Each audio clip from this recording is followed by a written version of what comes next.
ঘূর্ণিঝড় রিমালের প্রভাবে ভোর থেকে রাজধানীতেও বৃষ্টি হচ্ছে। বিভিন্ন এলাকায় দেখা দিয়েছে জলাবদ্ধতা।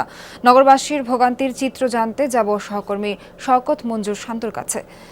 শান্ত, আপনি এখন কোন এলাকায় আছেন সেটা জানাবেন। আর এখন তো মুষলধারে বৃষ্টি হচ্ছে, নগরবাসী সকলেই তো দুর্ভোগ পোহাচ্ছে এবং এই মুহূর্তে আপনি যেখানে আছেন সেইখানকার সবশেষ পরিস্থিতি আমাদেরকে জানাবেন।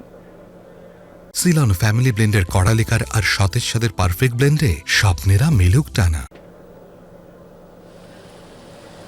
নাবিলা, এই মুহূর্তে আমি আছি ফার্মগেট এলাকায় এবং বলতে হবে যে এখানে যেই মানুষজন আসা যাওয়া করেন তারা কিন্তু সবাই কর্মব্যস্ত এবং বিভিন্ন কারণেই তাদেরকে যাতায়াত করতে হচ্ছে। কিন্তু এখানে এসে যে চিত্রটি চোখে পড়ছে সেটি হচ্ছে যে এক তো দমকা হাওয়া রয়েছে, তার সাথে ঝুম বৃষ্টি। এতে কিন্তু আসলে সাধারণ মানুষের যাতায়াতের যে একটা অসুবিধা সেটি কিন্তু আমরা দেখতে পাচ্ছি। বিশেষ করে বাসে ওঠার ক্ষেত্রে অনেকের হাতে ছাতি না থাকার কারণে তাদের কিন্তু ভিজে যেতে হচ্ছে। আবার দমকা হওয়ার কারণে অনেকে ছাতা আসলে নিজের সাথে রাখতেও পারছেন না, বাতাসের তোড়ে আসলে ছাতা উল্টে যাচ্ছে বা হাতছাড়া হয়ে যাচ্ছে।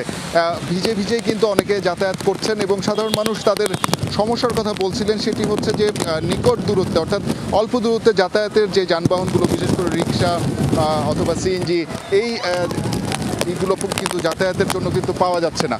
এবং বড় যে বিষয় সেটি হচ্ছে যে নারীদের ক্ষেত্রেও কিন্তু একটা ভোগান্তির চিত্র আমরা একটু বেশি দেখতে পাচ্ছি। নারীরা কিন্তু বাসে ওঠার ক্ষেত্রে অন্য স্বাভাবিক সময় যেভাবে আসলে যাতায়াত করতে পারতেন সেটি কিন্তু করতে পারছেন না। এবং এখানে রিক্সা চালক, সিএনজি ড্রাইভার, বাস চালক যারা রয়েছেন তাদের সাথে কথা হচ্ছিল, তারাও কিন্তু বলছিলেন যে আসলে আশানুরূপ যাত্রীও কিন্তু তারা পাচ্ছেন না। সব মিলে আসলে ভোগান্তিটা সবার ক্ষেত্রেই হচ্ছে এবং বিভিন্ন জায়গায় জলাবদ্ধতার খবর রয়েছে।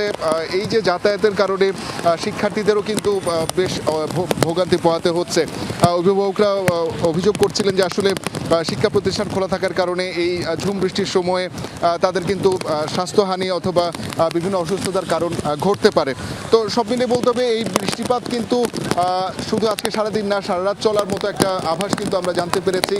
অর্থাৎ এই ভোগান্তি কিন্তু এত সহজে শেষ হচ্ছে না নগরবাসীর। নাবিলা, ফার্মগেট থেকে ঘূর্ণিঝড়ের প্রভাব জানাচ্ছিলেন শান্ত। ধন্যবাদ আপনাকে।